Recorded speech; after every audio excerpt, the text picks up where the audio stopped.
اب جو ہمارے اہل حدیث حضرات کہتے ہیں کہ 3 طلاقیں ایک مجلس کی نبی کے دور میں 3 سمجھی جاتی تھیں, حضرت عمر نے کیا کر, 1 سمجھی جاتی تھیں, حضرت عمر نے ان کو کیا کر دیا, 3.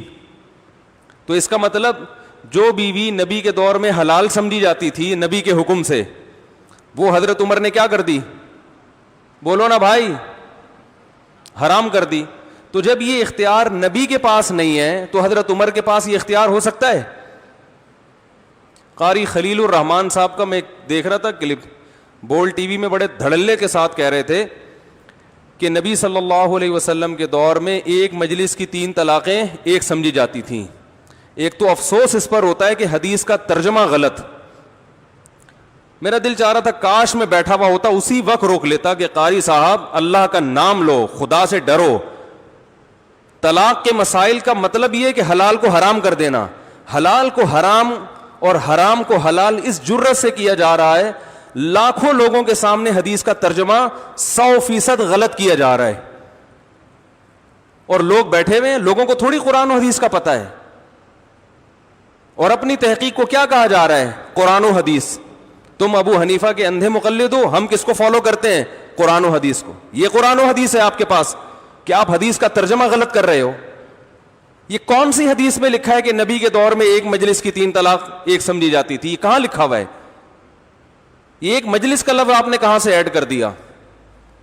حدیث میں یہ ہے کہ نبی کے دور میں 3 طلاقیں ایک سمجھی جاتی تھیں, اس میں کوئی ایک مجلس یا الگ الگ مجلس کی قید نہیں ہے. اور اس کا مطلب ابو داؤد کی دوسری حدیث میں اسی حدیث کے راوی عبداللہ بن عباس بیان کرتے ہیں کہ زمانے جاہلیت میں ایک مجلس ہو, ایک سے زیادہ مجلس ہو, علی الاطلاق 3 طلاقیں ایک. کیا مطلب؟ جتنی بھی مرد طلاقیں دیتا تھا اس کو رجوع کا حق حاصل ہوتا تھا. اس حکم کو اسلام نے منسوخ کیا, اور وہ منسوخ کی دلیل قرآن کی آیت ہے الطلاق مرتان فامساک بمعروف او تسریح باحسان.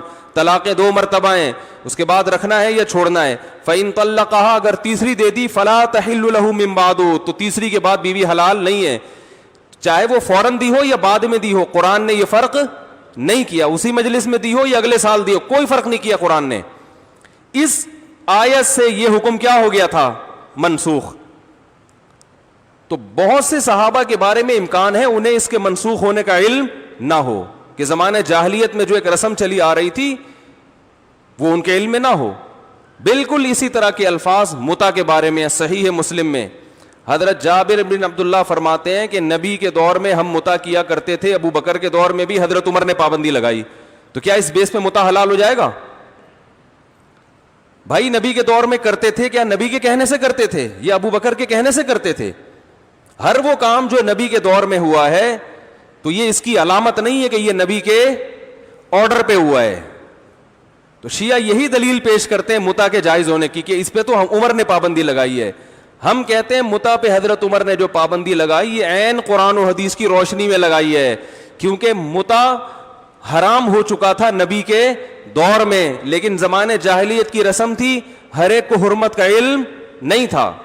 تو اسی طرح نبی کے دور میں اگر 3 طلاقیں ایک سمجھی جاتی تھیں تو ایک مجلس کی نہیں, ایک مجلس ہو یا ایک سے زیادہ.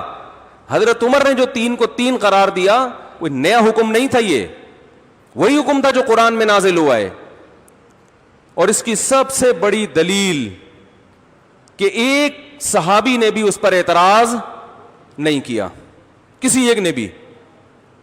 تو اس سے صاف پتہ چلتا ہے کہ حضرت عمر کا یہ حکم اپنی طرف سے خود ساختہ نہیں تھا. اور قاری خلیل صاحب نے ایک اور خیانت کی ہے. ایک خیانت تو کیا کی, صحیح مسلم کی حدیث کا ترجمہ 100% غلط کی, اپنی طرف سے ایڈ کیا کہ نبی کے دور میں ایک مجلس کی 3 طلاقیں ایک ہوتی تھیں. یہ ترجمہ کہاں سے لائے آپ؟ دوسری خیانت یہ کی کہ حضرت عمر کو موت سے پہلے ندامت ہوئی تھی کہ میں نے جو 3 طلاقوں کو 3 قرار دے دیا, مجھ سے یہ غلطی ہوئی ہے. یہاں بھی گڑبڑ کی ہے. حضرت عمر کو جو ندامت والی حدیث ہے اس میں ایسے کوئی الفاظ نہیں ہے کہ میں نے 3 طلاقوں کو جو 3 قرار دیا تو مجھ سے کیا ہوئی ہے, غلطی. وہ حدیث کا ترجمہ قاری خلیل صاحب لفظ بلفظ پڑھ کے سنا دیں, دودھ کا دودھ پانی کا پانی ہو جائے گا. اس لیے ہم کہتے ہیں بھائی جان قرآن و حدیث کے نام پہ آپ نے اندھی تقلید تو کرنی ہی ہے. ابو حنیفہ کی نہیں کرو گے تو یا تو کسی انجینئر کی کرو گے یا کسی پروفیسر کی کرو گے یا قاری خلیل صاحب کی کرو گے.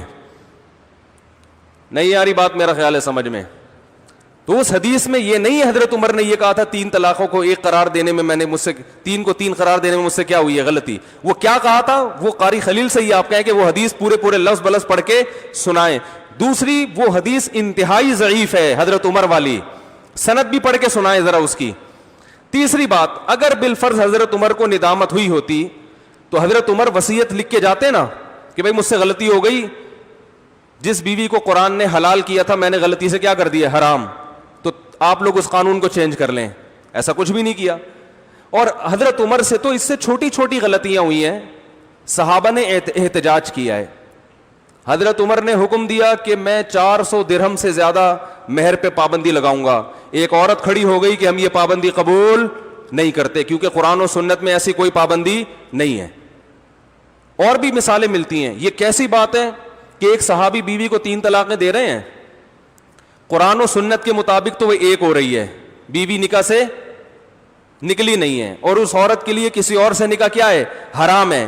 حضرت عمر نے پابندی لگا دی, جس پہ حلال تھی اس پہ حرام کر دیا, جس پہ حرام تھی اس پہ حلال. تو صحابہ حضرت عمر سے اتنا اتفاق ہے اپنی بیویاں بھی تبدیل کرنے کے لیے راضی ہو گئے. اور سارے ایک سے بھی کوئی ایک ضعیف سند دکھا دو کسی ایک صحابی نے حضرت عمر کے اس فیصلے پر اعتراض کیا ہو. تو اس لیے یہ ہم اسی لیے کہتے ہیں قرآن و حدیث سمجھو مجتہدین سے. ہر آدمی کو یہ اتھارٹی حاصل نہیں ہے کہ کچھ بھی اٹھا کے قرآن و حدیث کے نام پہ عوام میں پھیلانا شروع کر دے. تو اپنی طرف سے جو تحقیقات آ رہی ہیں نا, کہتے ہیں بڑے فخر کرتے ہمارا کوئی فقہ نہیں ہے. تو ابو حنیفہ کو کبھی کوئی فقہ نہیں تھا, امام شافعی کا بھی کوئی فقہ نہیں تھا, آزاد تحقیقات کی ہیں انہوں نے. اب جب انہوں نے آزاد تحقیقات کر لی تو آپ انہی میں سے کسی ایک کو فالو کرو. ہر آدمی اخپل طریقے سے تحقیق کرے گا آزاد فقہ تو اس امت میں 1 ارب 22 کروڑ فقہ وجود میں آ جائیں گے. امت متحد نہیں ہوگی, ہر آدمی آزاد, میرا کوئی مسلک نہیں ہے. تو پھر مسلک یہ نہیں کہ سارے مسلک سمٹ جائیں گے, سینکڑوں لاکھوں مسلک پیدا ہو جائیں گے جو کہ ہو رہے ہیں. تو اس لیے فرقہ پرستی ختم کرنے کے نام پہ فرقہ پرستی طبیعت کے ساتھ پھیلائی جا رہی ہے. تو ایک اہل حدیث سے اس بارے میں میری بات ہوئی یہی طلاق کے مسئلے میں. میں نے کہا قرآن میں کہاں لکھا ہے ایک مجلس کی 3 طلاقیں ہوتی ہیں, 1 ہوتی ہیں. انہوں نے کہا قرآن کو نبی نے زیادہ سمجھا یا آپ نے. میں نے کہا اچھا نبی کی حدیث کو صحابہ نے زیادہ سمجھا یا آپ نے. کسی ایک صحابی کا ایک فتویٰ دکھا دو کہ 3 طلاقوں کو 1 کہا ہو کسی ایک صحابی نے. تو یہ سب ہوائی باتیں ہیں. تو قرآن و حدیث کی اسی تشریح کو ماننا ہے جو کس کی ہے, جو صحابہ تابعین ائمہ اربعہ کی تشریحات ہیں. اور ہر آدمی جو اخپل طریقے سے اٹھ کے حدیثوں کے نمبر یاد کر کے, آپ کو تو یہ بھی نہیں پتا ہوتا کہ یہ ترجمہ بھی صحیح کر رہا ہے کہ نہیں کر رہا. اور ٹی وی میں ہر طرح کے لوگ بیٹھے ہوتے ہیں, وہ کھلے عام لوگوں کو حدیث بتا رہے ہیں کہ ایک مجلس کی 3 1 ہوتی ہیں. حدیث میں آتا کوئی اٹھ کے بولنے والا نہیں ہے کہ کون سی حدیث ہے جہاں لکھا ہوا ایک مجلس کی 3 1 ہوتی ہیں. اچھا ایک اور دلیل یہ لوگ یہ بھی دیتے ہیں, اسی آیت سے پتہ چلتا ہے, موضوع آ گیا نا آیتیں. یہ لوگ یہ کہتے ہیں 3 طلاقیں اکٹھی دینا حرام ہے. تو حرام جو کام ہے وہ نافذ نہیں ہوتا. جیسے کہ زہار کو قرآن کہہ رہا ہے کہ زہار کرنا ایک بری چیز ہے, تو اسی وجہ سے زہار سے طلاق نہیں ہوئی. یہاں بھی خلط ملط کیا جاتا ہے. زہار سے طلاق واقع نہیں ہوئی لیکن اس کا ایک شرعی حکم مرتب ہوا کہ بیوی حرام ہو گئی. جب تک کفارہ ادا نہیں کرو گے بیوی کیا رہے گی, حرام. پتہ چلا ایک چیز ناجائز ہوتی ہے, ناجائز ہونے کے باوجود اس کا شرعی حکم اس پر مرتب ہوتا ہے, وہ کالعدم نہیں ہوتی.